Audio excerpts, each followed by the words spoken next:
할렐루야. 기독교 주요 키워드 공부 11번째 시간입니다. 오늘은 이제 우리 신조 가운데 가장 중요한 사도신경, 그죠? 우리 신앙의 고백으로서 가장 중요한 것이 바로 사도신경인데, 오늘은 사도신경 말씀을 가지고 함께 공부를 해보려고 합니다. 사도신경하고 우리 주기도문은 우리 절에서도 반야신경을 암송하듯이 우리 기독교인이라면 누구나 암송하는 것이 바로 이제 주기도문과 사도신경이죠. 예배 때마다 빠지지 않는 것이 사도신경과 주기도문인데, 우리가 그냥 이렇게 암송했던 그 사도신경이 어떤 의미인지를 오늘 한번 같이 배우도록 하겠습니다. 자, 사도신경에 대한 역사를 한번 쭉 살펴보고, 그 다음에 사도신경에 의의가 있습니다. 어떤 의미가 있는지. 그 다음에 사도신경에는 문제가 없을까? 문제라고 해가지고 이런 나쁘다 이런 뜻보다는 사도신경의 고백이 좀 오래됐기 때문에 최근에는 이제 번역을 조금 이제 우리 현대말로 이렇게 바꾸는 번역도 있고, 사도신경의 의미를 가지고 있지만 오늘날의 고백적인 언어로 바꾸는 그런 시도들도 있습니다. 그래서 사도신경을 문제점이 또 뭔가 이렇게 살펴보므로 우리 사도신경에 대한 이야기를 하려고 합니다. 자, 그 전에 사도신경 말고 니케아 콘스탄티노플 신경이라는 게 있습니다. 이 니케아 콘스탄티노플 신경이 있는데, 제가 일단은 그거를 한번 읽어 드릴 텐데, 여러분들이 사도신경을 한번 보면서 이 니케아 콘스탄티노플 신경은 어떤 건지 한번 이렇게 귀로 한번 들어보시면 좋을 것 같아요. 이 니케아 콘스탄티노플 신경은 동방교회가 사용합니다. 우리 이제 사도신경 같은 경우는 지금 로마 가톨릭 교회, 서방교회죠. 그 다음에 성공회라든지, 그 다음에 개신교 대부분이 이제 이 사도신경을 고백하지만, 동방교회 전통에서는 니케아 콘스탄티노플 신경을 이렇게 암송을 합니다.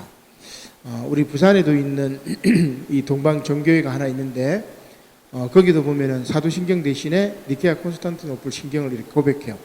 근데 그게 분량이 좀 많습니다. 우리 사도신경 고백보다 한 3배 정도 많아요.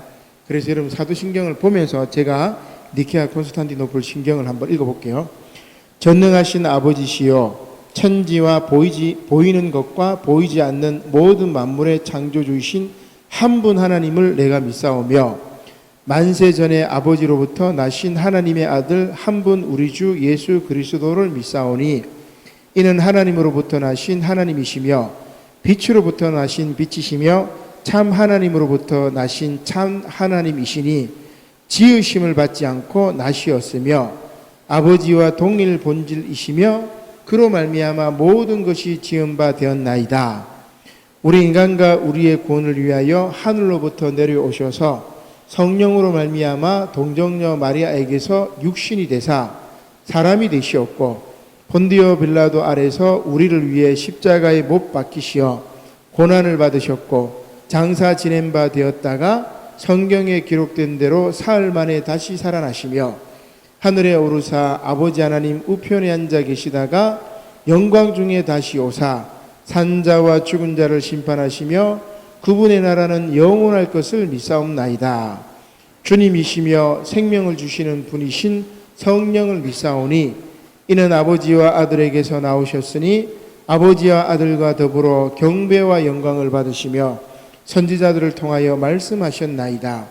하나의 거룩하고 보편적인 사도적 교회를 믿사오며 죄사함을 위한 하나의 세례를 고백하며 죽은 자의 부활과 오는 세상의 생명을 바라옵나이다.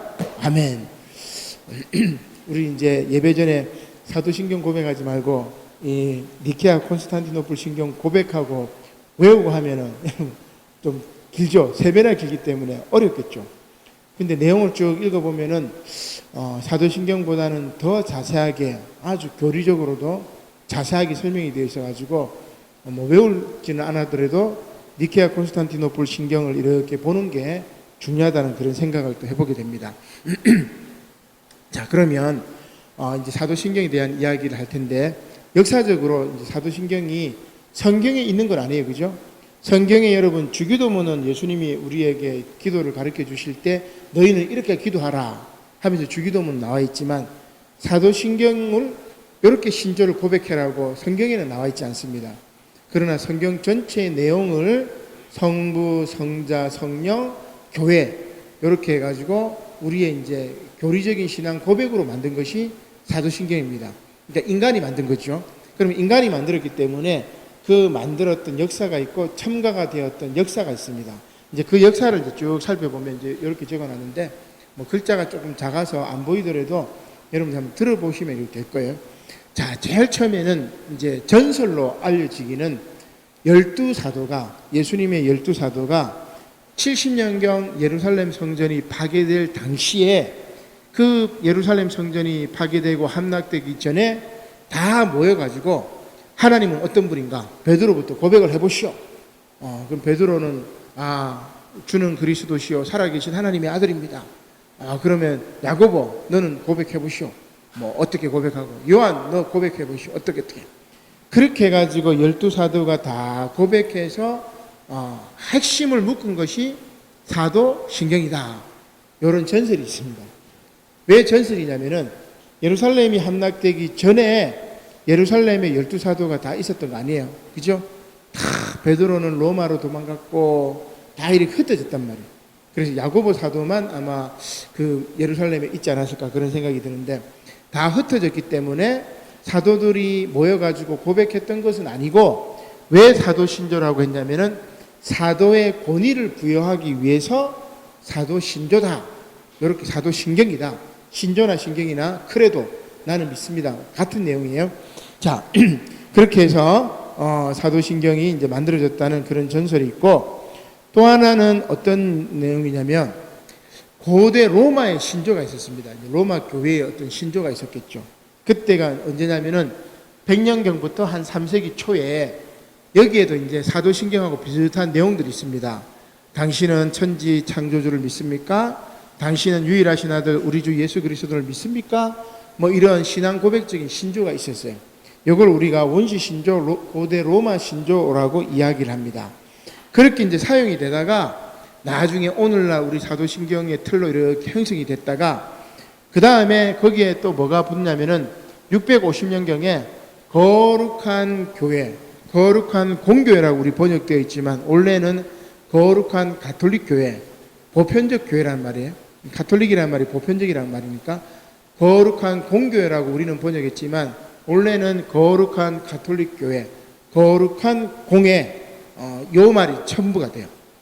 자, 사도신경 한번 보세요, 여러분. 사도신경 한번 펴놓고, 자, 위에는 제일 첫째 줄은 성부 하나님의 천지 창조주에 대한 고백, 둘째 줄, 셋째 줄, 넷째 줄, 다섯째 줄, 여섯째 줄, 일곱째 줄까지는 예수 그리스도에 대한 고백이죠. 여덟째 줄은 성령의 고백이 한 줄 나오고 그 다음에 반은 거룩한 공예, 이게 첨부가 됐어요. 650년경에. 그 다음에 650년 이후에 뭐가 첨부되냐면은 성도의 교제를 믿습니다가 첨부됩니다. 성도의 교제. 그 다음에 750년경에 뭐가 딱 첨부가 되냐면은 자, 우리 사도신경에 보면은 각주 2번 나와 있죠. 성경 제일 앞에 보면 사도신경을 펴세요. 자, 제일 앞에 보면 성경이 있는데 거기 보면은 각주 2번이 되어 있죠. 각주 2번에 뭐라고 되어 있습니까? 장사 되시어 지옥에 내려가신 지가 공인된 원문에는 있으나 대다수 본문에는 없다. 그건 무슨 말입니까? 각주 2번을 찾아보니까 자, 장사된 지 찾았습니까, 여러분? 자, 본디오 빌라도에게 고난을 받아 십자가에 못 박혀 죽으시고 장사되어 지옥에 내려가신 지 사흘 만에 죽은 자 가운데 다시 살아나셨으면 이게 원본이에요. 이게 원본. 근데 나중에 이걸 빼버렸어. 음부 요거를 이제 빼버렸습니다. 이게 이제 굉장히 교리적인 내용들이라고 할 수 있는데 요 음부에 내려가사 지옥에 내려가신 지 요것을 이제 빼버립니다. 그런데 750년경에는 원래 음부에 내려가 요 말이 이제 쓰여졌어요. 들어가 있었습니다. 나중에 이제 우리 개신교하고 이제 뭐 얘기하면서 이제 뺀 것 같은 생각이 드는데 자, 이렇게 첨부가 되어 가지고 오늘날 우리가 믿는 사도신경 틀이 이렇게 잡힙니다.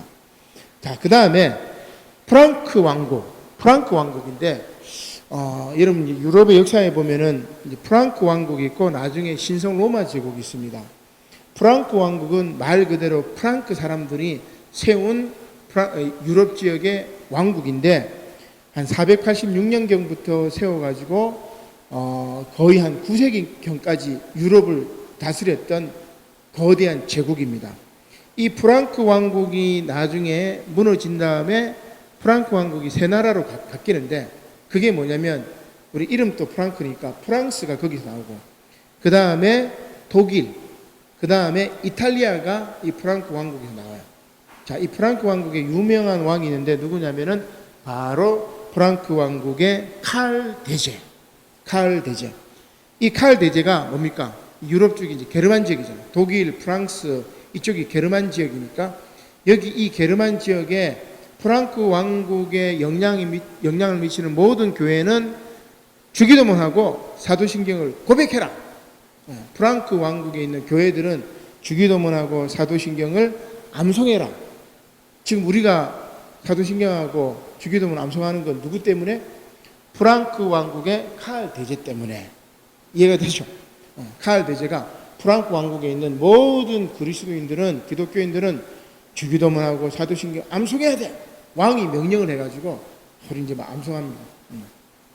자, 그 다음에 프랑크 왕국 다음에 962년경부터 1806년까지 또 유럽을 장악하는 대제국이 있습니다.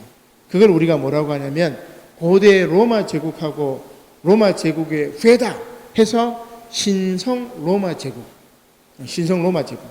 이 신성 로마 제국은 나중에 어떤 나라로 바뀌냐면 독일로 바뀌어요. 그래서 유럽은 섬나라인 영국, 그 다음에 독일, 프랑스, 뭐 이탈리아도 있긴 하지만 이탈리아는 원래 로마 시대에 아주 최강자였죠. 그래서 이탈리아, 로마, 그 다음에 프랑스, 독일, 영국이 유럽의 백분을 차지하고 그렇게 했다, 그죠? 자, 그래서 신성 로마 제국의 오토 대제가 또 이 사람이 이제 뭘 하느냐? 이 오토 대제는 신성 로마 제국은 뭡니까? 로마의 전통을 이으니까 이 사람들은 뭘 암송했냐면은 아까 말씀드렸던 것처럼 니케아 콘스탄티노플 신경을 암송했어. 근데 프랑크 왕국이 사도신경을 암송하고 이렇게 하니까 또 더 짧아서 그런지 몰라도 더 핵심적인지 몰라도 신성 로마 제국의 오토 황제가 야, 우리 니케아 콘스탄티노플 신조 외우지 말고 사도신경으로 바꾸자. 그렇게 바꿔가지고 유럽 전역이 이제 사도신경으로 다 이제 암송을 하게 된 겁니다. 자, 그럼에도 불구하고 로마 가톨릭 교회는 10세기까지는 니케아 콘스탄티노플 신경을 암송했어요. 왜냐하면 그게 더 자세하게 되어 있기 때문에. 니케아 콘스탄티노플 신경을 암송하다가 11세기 초가 되면서 이제 바꿉니다. 11세기 초가 되면서 교황이 뭘 하냐면은 아이고 우리도 사도신경으로 바꾸자 하면서 사도신경을 바꾸. 그러면 사도신경에 뭐가 있을까? 나중에 우리 비판점 이야기할 때 그게 있는데 사도신경에는 교회의 공교회를 이야기하죠.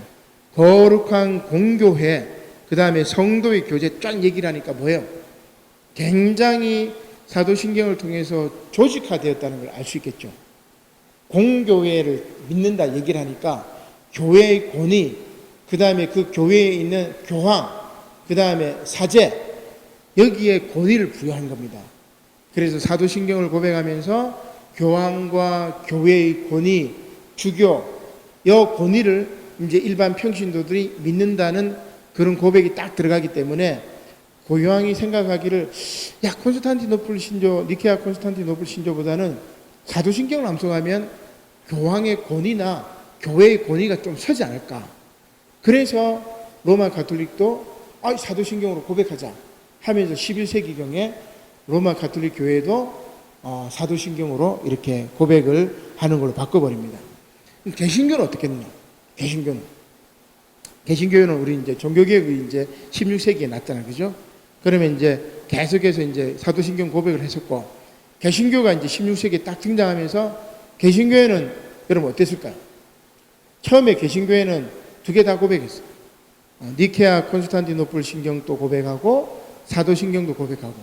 왜냐하면은 사도신경보다 니케아 콘스탄티노플 신경이 조금 더 자세하게 되어 있기 때문에 쭉 읽어보면 내용이 이해가 쉽습니다. 사도신경은 조금 압축을.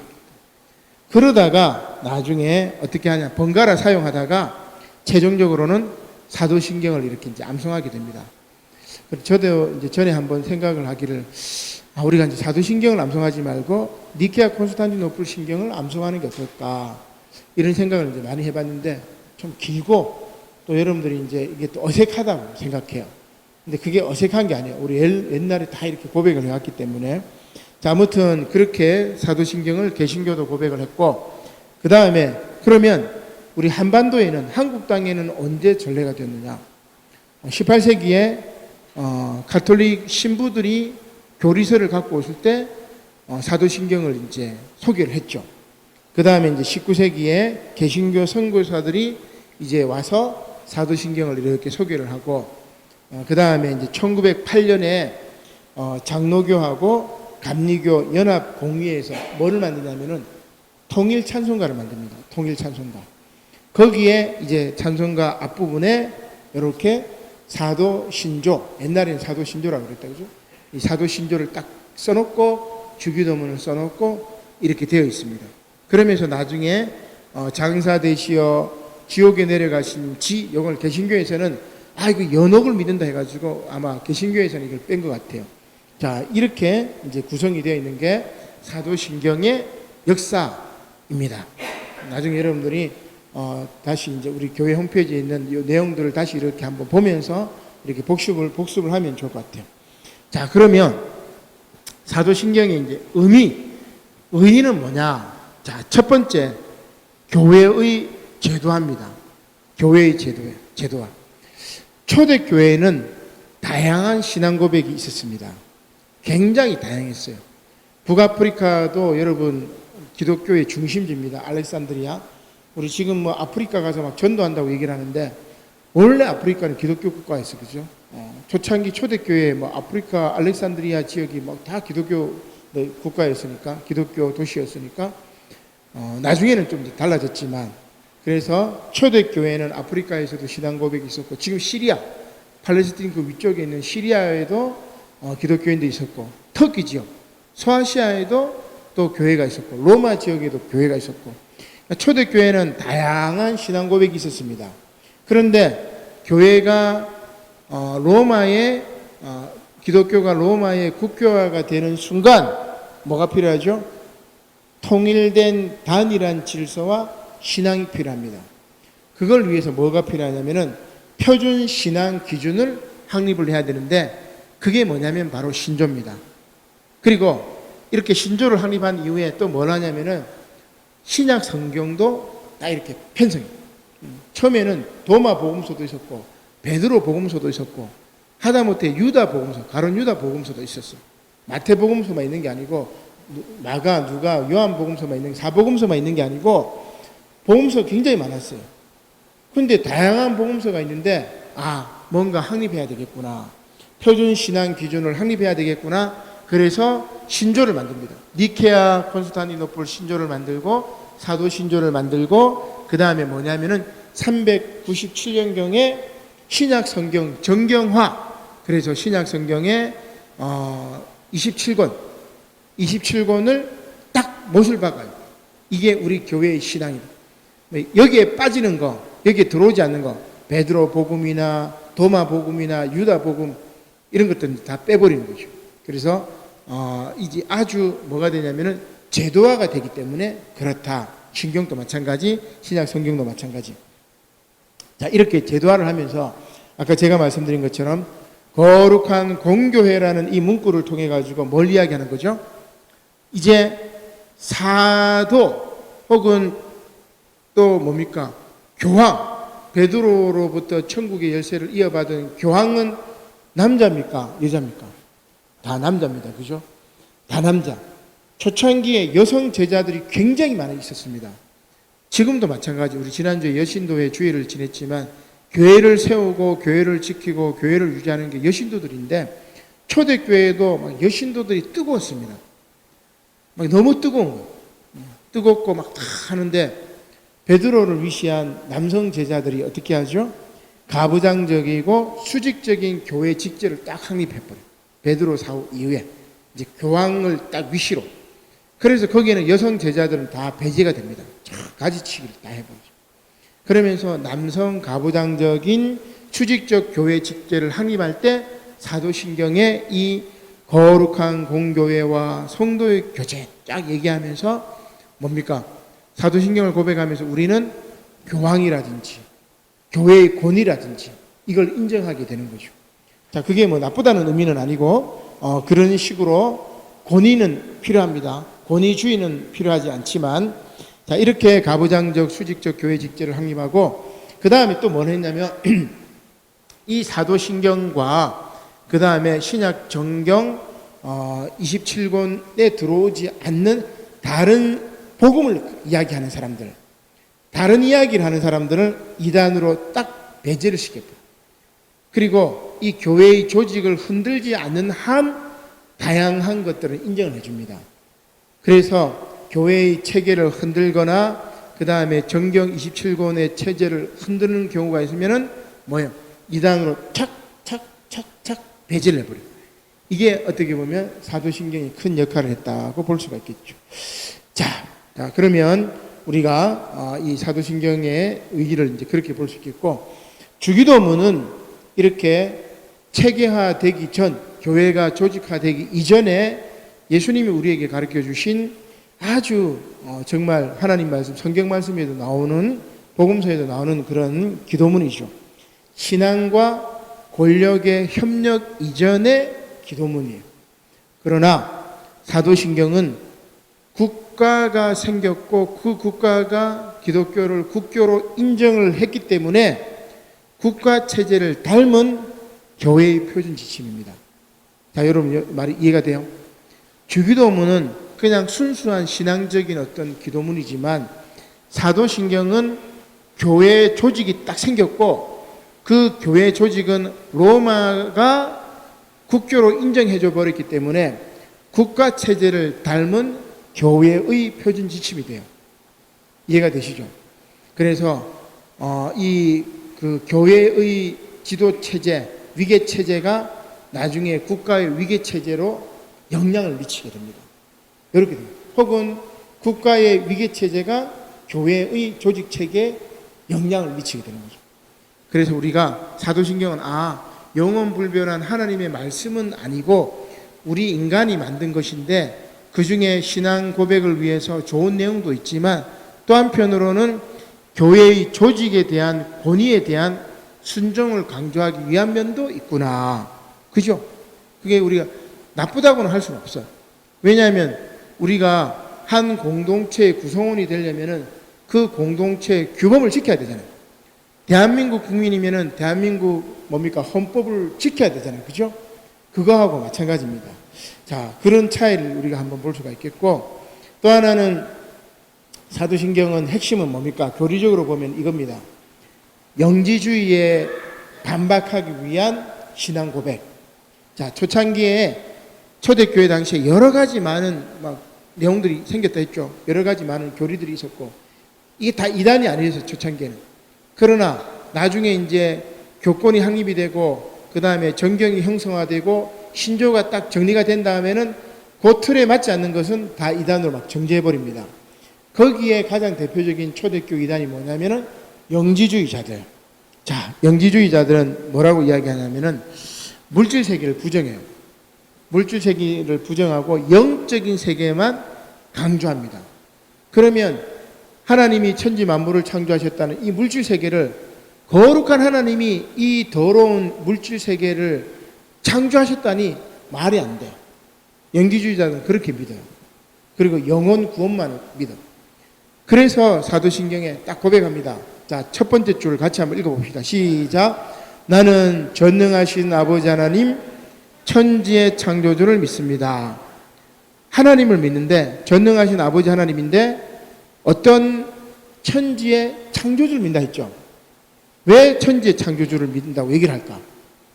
영지주의자들은 천지 만물을 창조하신 조물주는 온전한 하나님이 아니라고요. 악한 이 피조물 세계를 만든 것은 진정한 신이 아니다. 그거는 우리가 믿는 하나님이 아니야. 영지주의자들이 그렇게 얘기해요. 그러면 여러분 완전 우리 기독교 신앙을 부정하는 거잖아요. 구약 창세기 1장 1절에 나오는 태초에 하나님이 천지를 창조하시니라, 이걸 부정하는 거잖아요. 그죠? 그러니까 창조물은 더러운 게 아닙니다. 보시기에 좋았더라는 것. 이 신앙 고백이 바로 이 첫째 줄에 기독론에 신론에 딱 못을 박아. 영지주의자들 너희들 잘못된 거야. 우리는 전능하신 아버지 하나님 천지의 창조주를 믿는다. 그렇게 못을 박습니다. 자, 그 두 번째, 영지주의자들이 뭘 하냐면은 아주 이 물질 세계를 부정하고 영적인 것만 이야기하기 때문에 거룩한 하나님의 아들 예수님이 육을 입고 이 땅에 오실 수가 없어요. 육을 입고 이 땅에 오신다는 것은 말이 안 되죠. 거룩한 하나님이 이 더러운 육을 입어? 말이 안 돼. 거룩한 하나님이 십자가에 못 박혀 고통을 받아? 말이 안 됩니다. 십자가에 못 박힐 때는 영혼이 싹 빠져나가가지고 더러운 육신만 고통받지 거룩한 영혼은 고통받지 않는다고 이야기해요. 영육 연론입니다. 얘네들은. 자, 그걸 반박하기 위해서 이제 5줄, 6줄 기독론을 쭉 이야기합니다. 자, 두 번째 줄 봅시다. 나는 그의 유일하신 아들 우리 주 예수 그리스도를 믿는데 그분은 어떤 분이냐? 성령으로 잉태되어 동정녀 마리아에게서 태어나시고 육을 입었다는 말이에요. 영지주의를 반박하는 겁니다.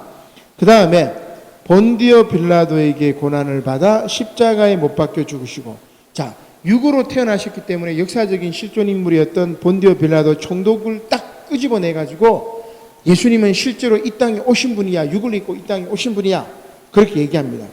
그 다음에 장사된 지 사흘 만에 죽은 자 가운데 다시 살아나셨고, 그 다음에 하늘에 오르시어 전능하신 아버지 하나님 우편에 앉아 계시다가 거기로부터 살아있는 자와 죽은 자를 뭐하러 오십니다? 심판하러 오십니다. 영지주의자들은 여러분 심판을 믿을까요? 안 믿을까요? 안 믿습니다.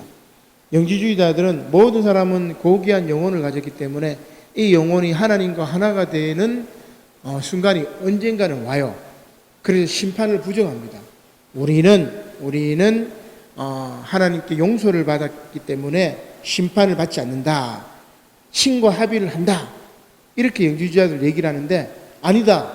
하나님께서 예수님께서 다시 오실 때 반드시 심판할 것이다 하면서 영지주의자들 반박하는 겁니다. 자, 여러분 이 사도신경이 뭐에 대한 반박 문서라고요? 영지주의자들에 대한 반박 신경이라고 이야기를 할 수 있습니다.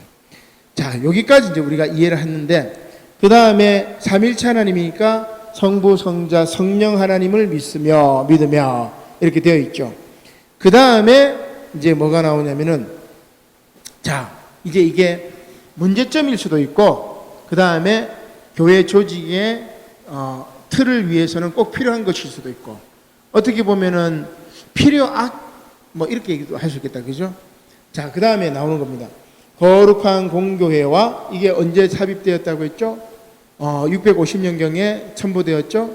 그 다음에 성도의 교제는 650년 이후에 첨부가 되었죠. 그 다음에 죄를 용서받는 것과 몸의 부활과 영생을 믿습니다. 이렇게 마집을 했는데 자, 문제점은 여기에 나오는 거 있습니다. 거룩한 공교회와 성도의 교제. 자, 이게 이제 거룩한 공교회는 뭐냐? 교회의 위계적 질서에 순응하라는 이야기입니다. 그래서 오늘 예배가 어떻게 전략되었느냐? 예배는 하나님께 영광을 돌리고 하나님께 찬양 드리는 것이 아니라 예배는 사제의 권위를 인정하고 교황의 권위를 인정하고 사제의 권위도 역시 인정하고 예수님의 생애와 예수님의 죽음과 예수님의 부활을 감상하는 퍼포먼스로 전락되어 버렸어요. 예배가. 자, 거기에 또 하나가 뭐냐면 예수님의 신성을 강조했기 때문에 그렇습니다. 사도신경을 딱 보면은 예수님의 신성이 강조되어 있고 예수님의 인성, 예수님이 이 땅에 오셔서 가난한 자들과 함께하고 병든 자를 고치시고 하나님 나라를 전파하시고 그 다음에 핍박을 받으시고 그런 예수님의 인성, 우는 자와 함께 울고 그죠? 웃는 자들과 함께 웃었던 예수님의 인성들은 거의 찾아볼 수가 없습니다. 그런 식으로 쭉 가버려 가지고 예수님의 인성만 쭉 강조해 버리니까 결국은 어떻게 되는 겁니까? 붕 떠 있는 모습. 그리고 예수님의 인성을 강조하면 무슨 문제가 생기느냐? 나도 예수님처럼 될 수 있을 거야. 삶의 모범으로서의 스승, 친구, 그렇게 예수님을 생각하기 때문에 그 인성 부분들을 배제하지 않았나 이렇게 생각을 해보고, 결국 인성 부분을 딱 배제해버리니까 예배는 아까 말씀드린 것처럼 사제의 권위를 인정하는 것으로 진행이 되고 예수님의 생애와 죽음과 부활을 감상하는 퍼포먼스입니다. 이게 예배가 됩니다. 그래서 나도 예수님처럼 살아야지. 우리 뭡니까? 성만찬을 집행하면서 성만찬에 참여하면서 예수님의 살과 육을 먹으면서 살과 피를 먹으면서 나도 예수님처럼 살아야 되겠다, 결단해야 되겠다. 회개하라는 것은 행동하라는 거라고 했잖아요. 그죠? 전인적인 삶으로서 내가 살아가야 되는데 그게 예배인데 오늘 우리는 그냥 구경하는 예배가 돼버립니다.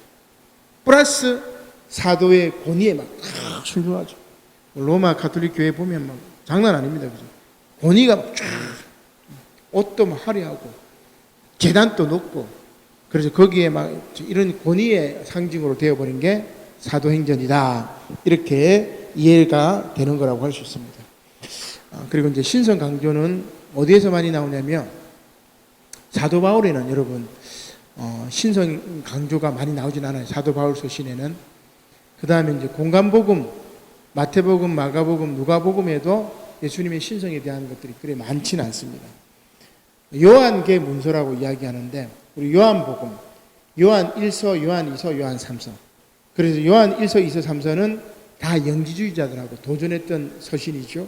그 다음 요한복음도 영지주의하고 도전했지만은 영지주의 관련 내용들이 굉장히 많이 있어요. 신비적인 굉장히 많이 있습니다. 그래서 이 요한계 서신, 요한계 문서들이 퍼질 때가 언제냐면은 90년경이니까 기독교가 지중해 전역으로 이렇게 퍼질 때, 지중해 전역으로 퍼지면서 뭐하고 싸워야 돼요? 로마 교황 체제하고 싸워야 되고 그 당시 영지주의자들하고 싸워야 되니까 이런 신성을 강조하지 않았느냐. 그럼에도 불구하고 오늘 사도신경에는 또 예수님의 뭡니까? 육체성도 이야기를 하고 있다. 그렇게 균형을 맞추고 있는 것입니다. 자, 마지막 결론으로 성도의 교제는 교회의 질서에 편입된 이 성도를 이야기함으로 말미암아 다시금 선민의식을 재현시켜 버리는 거죠. 그래서 세계 자체가 하나님의 섭리 안에 있는데 우리 사도신경은 성도의 교제를 탁 믿어버리니까 성도가 아닌 사람들은 어떻게 돼요? 배제해버리는 거지. 선민의식입니다. 그래서 이 성도의 교제라는 말도 오히려 조금 좀 더 보편적으로 이렇게 세계 자체가 하나님의 섭리 안에 있으니까 그래서 조금 더 이렇게 문구를 좀 더 바꾸는 것이 오늘날 맞지 않을까. 그 당시에는 그 성도의 교제로만 이야기했었는데 지금은 모든 피조물들까지 결합되었던 신조로 이렇게 좀 바뀌면은 더 우리 기독교 성경에 맞는 내용이 되지 않을까 이런 생각을 해봅니다. 그래서 이렇게 어떻게 배타적인 이러한 배타성은 근본주의 신앙을 양육해요. 그래서 우리 사도신경에 기반하지만 니케아 콘스탄티노플처럼 조금 더 자세하게 더 하고 그 다음에 오늘날 이 사도신경을 우리말로 조금 더 쉽게 번역해가지고 얘기한 것도 많이 있어요. 거기에다가 오늘날 신앙과 신학에 맞게끔 조금 더 이렇게 번역을 더 추가를 해서 하는 것도 좋지 않을까라는 생각도 해보는데 쉽지가 않죠. 이것은 오래된 역사를 가지고 있기 때문에 그래서 사도신경 고백 외에 오늘 우리 상황에 맞는 또 다른 신앙 고백적인 것들이 표현하는 것들이 필요하지 않을까 이런 생각을 해보게 됩니다. 자, 굉장히 이제 교회사적인 얘기를 하고 신학적인 얘기를 해가지고 어려울 수가 있는데 우리가 고백하는 이 사도신경 역사적인 흐름을 쭉 생각을 해보고 의의가 있는데 그 중에 교회의 권위를 강조하는 것은 어떻게 보면 공동체의 질서를 보유하기 위해서는 장점이지만은 어떻게 보면 굉장히 이제 배타적일 수도 있고 편협할 수도 있다라는 것을 우리 스스로 우리를 이렇게 울타리 안에 가두어버리는 것은 또 하나님의 보편적인 사랑에 위배되지 않을까 이런 생각을 해보게 됩니다. 사도신경 말씀을 늘 고백할 때마다 깊이 생각하고 우리의 신앙을 더욱더 말씀 위에 믿음 위에 바로 세우시기를 주님의 이름으로 간절히 축원합니다. 아멘. 기도드리겠습니다. 고마우신 하나님 감사를 드립니다. 오늘 사도신경 말씀을 통해서 우리의 신앙 고백이 어디에 기초되어 있는지 깨닫게 하시니 감사를 드립니다. 이 사도신경 고백을 하면서 늘 성부, 성자, 성령 하나님 그리고 성도의 교제 그리고 또 우리를 구원하시는 하나님의 놀라운 역사를 늘 깨닫고 또 이 고백이 우주 만물 모든 피조물까지 이어지는 고백이 될 수 있도록 우리의 신앙의 품이 넓어질 수 있도록 하나님 축복하여 주시옵소서. 감사를 드리며 예수님의 이름으로 기도드립니다. 아멘.